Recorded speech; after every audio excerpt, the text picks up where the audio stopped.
Keeping multiple tortoises. It's a funny window. You've got to have a good heat source that offers a broad area of heat. You should have quality tubular UVB. I always like Arcadia or like the Repsun Solar Blaster T5. If you're running something like that, you're offering quality UVB to help grow smooth shells and strong bones. But when you're keeping multiple individuals together, like this one, the one in the back there, she was getting the pants beaten out of her by the adults, and it just wasn't jiving. So I thought, maybe I'll just see how she does with these babies. And in Natural Kingdom, paws on top is the dominant. So here we've got this little one. Let's take you guys out here. This Tortoise didn't have a bad start to life. It just, even with my own Tortoises, what if it could be better?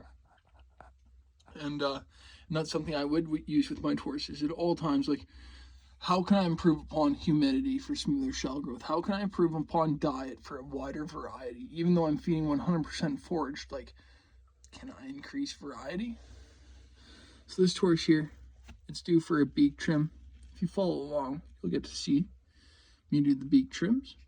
It's a little bit pyramided, but we love her just so. It don't matter. We love her. I think we're naming her Frida. You want a tortoise to look less like a parrot and more like an old man without teeth when it comes to their beak. Like, you want like that chappy lip showing off, right? Especially if you're planning on keeping them for long term. It takes nothing to feed them off of a slate or even offer a filing if it's getting out of hand. A slate only maintains where they're at. It doesn't trim their beak. So if you have a Tortoise with a beak that looks like Frida's there, you should search my other videos. I've got a few sourced up. They're naturally born with a bit of a beak, and that's to get their way out of an egg, but they truly don't need a beak. So here we have them. And even though like Frida, I would say, is like 4 or 5 year range, and these ones here are on the 1.5 to 2 year range. Just due to temperament, I raise my Tortoises to be tenacious. They have to fight for their food a little bit. They got to pull at it. They got to work it to get their food.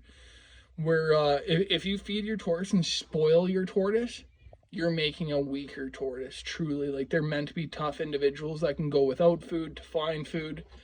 If you're feeding them high nutrient food like fruits, vegetables, and carbs and stuff like that, you're creating a weaker individual. There is no doubt. Truly, it should go by weight. You don't want a Tortoise that doubly outweighs another Tortoise in the same exhibit or existence, because you're looking at errors and troubles for that.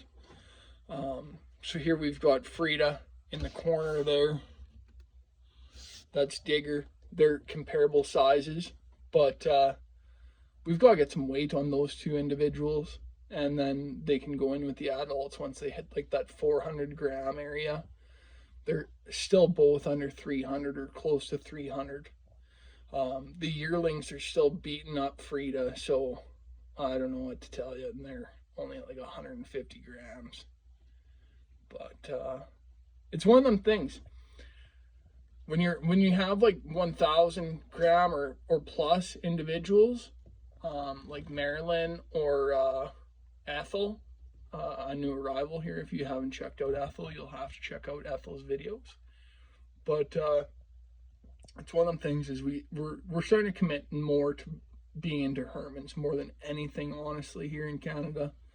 It's beneficial to be able to hibernate. That's why I like Hermans so much. It's beneficial to be able to feed for free year round, because we're under snow most of the year. Hibernating, shortening their time inside when they're larger, as the adults you've seen of ours like Dash and Scooter and the rest of the gang that's larger. But keeping them size in comparison is truly kind of one of them things. Like, you got to feel it out. It's not like there's not a rule for this, right? But keep following my other videos. Please like and subscribe. Your pal Hops, Scotch Natural Tortoise Keeper Canada. Signing off.